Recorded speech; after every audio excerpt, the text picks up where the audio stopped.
आज मधुमय सुधाम वृंदावने माँ जशोमती गोपाल के कोले निये नवनीत सेवा दिच्छेन। এই যশোমতি কি এমন সৌভাগ্য করেছিলেন বাবা, যার জন্য তিনি গোপালকে ভগবানকে সেবা করার সুযোগ পেয়েছে। কারণ এই মা যশোমতি ছিলেন পূর্বে ধরাসতী। কে ছিলেন মা? ধরাসতী, যিনি অতিথি সেবা দিয়েছিলেন। কেমন করে? নিজের স্তন কেটে। এটা বলাটা সহজ, কিন্তু করাটা খুব কঠিন। ওই ধরাসতীর স্বামী দ্রোণ, তিনি প্রত্যেকদিন ভিক্ষা করতেন, কিন্তু আজকে বাড়িতে অতিথি এসেছেন, কি সেবা দেবেন? স্বামী ভিক্ষায় গেছে, এখনো ফেরেনি। তাই মাতা ধরা অতিথিদের বাড়িতে বসিয়ে তিনি স্বামীর খোঁজে গেলেন, এগিয়ে গেলেন। কিন্তু স্বামীর সঙ্গে পথে দেখা হলো ঠিকই।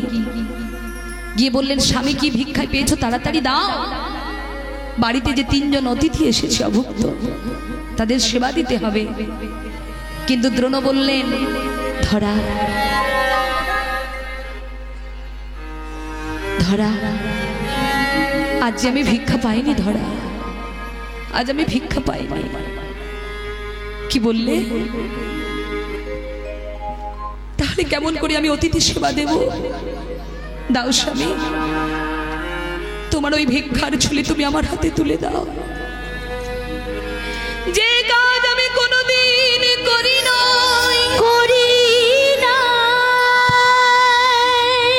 আজ অতিথি সেবার লাগি আমি তাই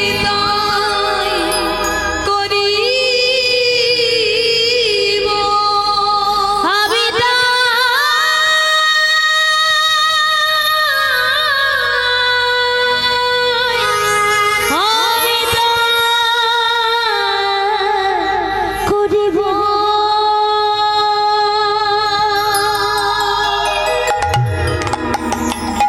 দ্রোণ ভিক্ষার ঝুলি স্ত্রীর হাতে তুলে দিলেন, আর ধরা গেলেন ভিক্ষায়। বলুন তো বাবা, ধরুন আপনি ভিক্ষা করে এনেছেন, আবার আপনার কিছুক্ষণ পরে আপনার স্ত্রী গেছে ভিক্ষা করতে, কেউ ভিক্ষা দেবে? মা দেবে? কেউ দিলেন না। ভগবানের লীলা দেখুন কেমন। যখন ভিক্ষা পেলেন না, তখন কি করলেন? মনে মনে ভাবলেন, যদি অতিথি সেবা দিতে না পারি প্রাণ দেখি কি হবে, আমি গঙ্গার জলে ঝাঁপ দিয়ে প্রাণ বিসর্জন দেব। কিন্তু যেই না ঝাঁপ দিতে গেলেন, বালকরূপী ভগবান, তিনি ভগবান বালক রূপ ধারণ করে তিনি ডাক দিলেন, মা আত্মহত্যা করো না, তুমি তো ভিক্ষা পাওনি। শোনো মা, কিছুটা এগিয়ে যাও, একটা মুদির দোকান দেখতে পাবে, ওখানে গেলে তুমি অনেক কিছু ভিক্ষা পাবে। ওই মুদি খুব ভালো, ওই দোকানে খুব ভালো, তুমি যাও। ওই বালকের কথা বিশ্বাস করে গেলেন ঠিকই, কিন্তু মা সেই দোকানি বললেন, ভিক্ষা দিতে পারি, বিনিময়ে কিছু দিতে হবে। কি? আমার কি আছে, কি দেব? বলে, পারবে বলো, আগে ত্রিসত্য করো, দেবে। ধরাসতী ভাবলেন, কিবা আছে আমার, আর কিবাই চাইবে দোকানি। তাই বললেন, ত্রিসত্য করলাম, দেব দেব দেব।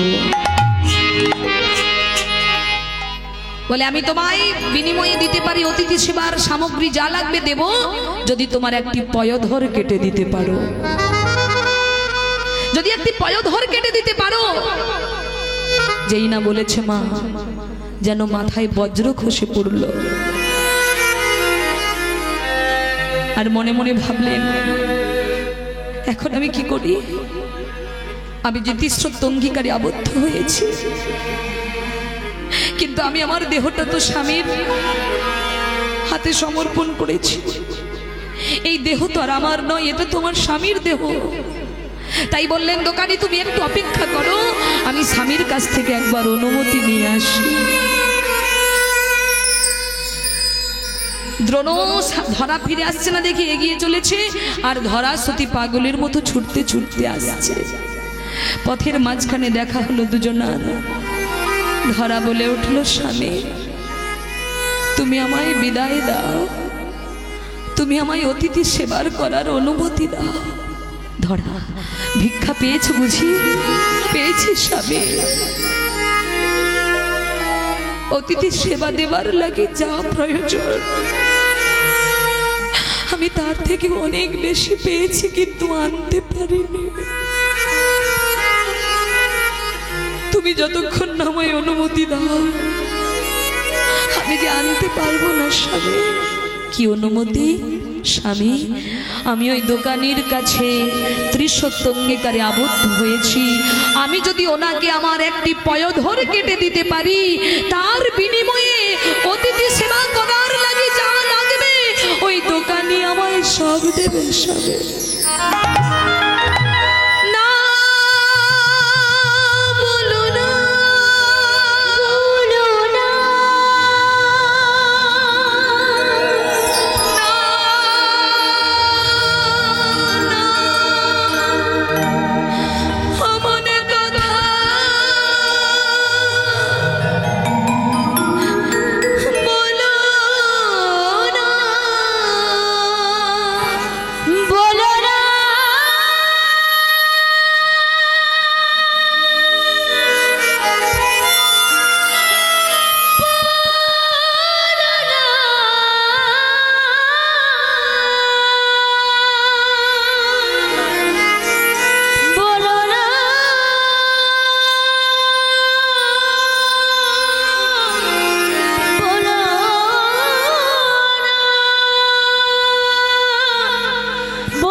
বললেন, তুমি কি বলছো? আমি পারবো না। আমি তোমাকে কোনোদিন এতটুকু সুখ দিতে পারিনি। স্বামী হয়ে কোনোদিন তোমাকে শান্তি দিতে পারিনি। আর আজকে এ তুমি কি বললে? স্বামী আমি যে কথা দিয়ে এসেছি, এই দেহ তো একদিন পচে যাবে, এই দেহ একদিন পুড়ে হয় ছাই হবে, নইলে শৃগাল কুকুরে টেনে টেনে খাবে। এই দেহের তো কোনো মূল্য নেই স্বামী, কিন্তু আজকে যদি অতিথি সেবায় আমার এই দেহটা লাগে, আমার মতো ভাগ্যবতী আর কে আছে স্বামী? দাও না, আমায় অনুমতি দাও। তাই স্বামীর কাছ থেকে অনুমতি নিয়ে ধরা গেলেন দোকানদারের কাছে। গিয়ে বললেন, দোকানি দেরি করো না, বেলা যে গড়ে গেছে অনেকটা, অতিথিরা যে ক্ষুধায় বড় কষ্ট পাচ্ছে, আমার হাতে অস্ত্র তুলে দিন, আমি আমার একটি পয়ধর কেটে দেব। তাই দোকানি একটি ধারালো অস্ত্র ধরার হাতে তুলে দিলেন। দোকানি সেজে বসে আছেন কে বাবা? ভোলানাথ মহাদেব। দাও তোমার ওই অস্ত্রটা আমার হাতে তুলে দাও। ধরা বললেন, দিন অস্ত্রটা দিন, দেরি করবেন না। অমনি ছদ্মবেশে দোকানির বেশে ভোলানাথ অস্ত্র তুলে দিলেন। আর ধরা দূর থেকে পতি দেবতাকে প্রণাম জানিয়ে তার একটি পয়ধর ছেদন করলেন, কেটে দিলেন। আর সেই পয়ধরের বিনিময়ে চাল ডাল এনে অতিথি সেবা দিলেন। অতিথি রূপে কে এসেছেন? নারদ এবং ভগবান নারায়ণ দুইজনে এসেছেন। নারদকে দেখালেন, দেখো নারদ, মর্তের মানুষ আমায় কত ভালোবাসে, দেখো অতিথি সেবার জন্য, অতিথি সেবার জন্য নিজের দেহটাকে, নিজের পয়ধরকে কেটে দিয়ে এসেছে। যে স্তনের বিনিময়ে মা আমার সেবা দিলেন, আমি কথা দিলাম আমি একদিন ওই মায়ের সন্তান হয়ে ওই ধরা মাকে আমি মা বলে ডেকে আমি মায়ের ঋণ শোধ করব। নিতাই গৌর হরি হরি। ভক্তমণ্ডলী, এই পার্থিব জগতের সন্তান তোমার ঋণ কোনোদিন শোধ করবে না গো। তুমি যাকে যত বেশি ভালোবাসো, যাকে যত মাথায় তোলো, সেই একদিন তোমার শত্রু হয়ে তোমাকে আঘাত করবে। এই জগতের মানুষ এরা শুধু নেয়, কিছু দেয় না। এরা আঘাত দেবে, যন্ত্রণা দেবে, কষ্ট দেবে। কিন্তু যদি কোনো ভাগ্যবান ভাগ্যবতী এই দেহ দিয়ে গুরু গোবিন্দের সেবা করতে পারে, যদি ভগবানের সেবা কেউ করতে পারে, আমার ভগবান তার ঋণ এ জন্মে না হলেও পরজন্মে শোধ করবেই করবে। তাই গৌর হরি বল। তাই আজকে মা সেই যশোমতী, ধরাসতী যশোমতী হয়ে এসেছেন। আর দ্রোণ তিনি হয়ে এলেন কে? নন্দ মহারাজ।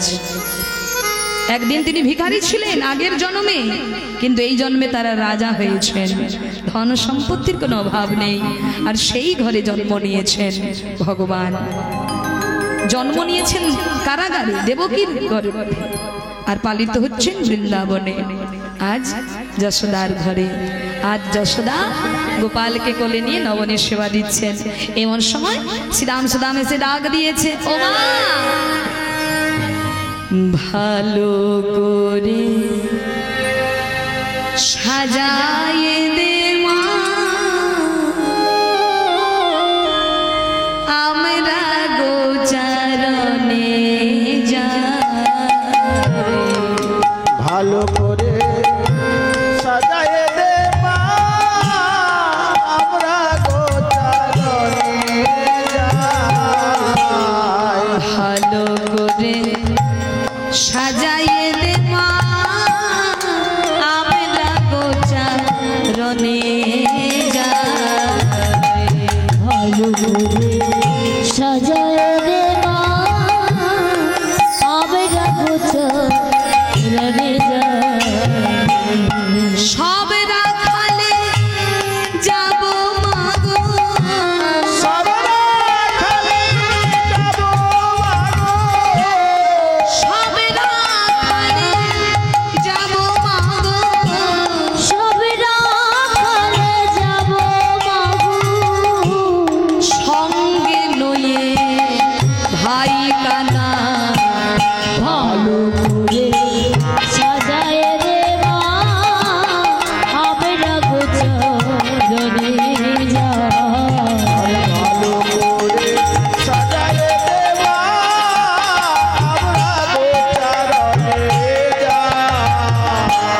জানো তো মা, আমরা গোচারণে গিয়ে কি করব?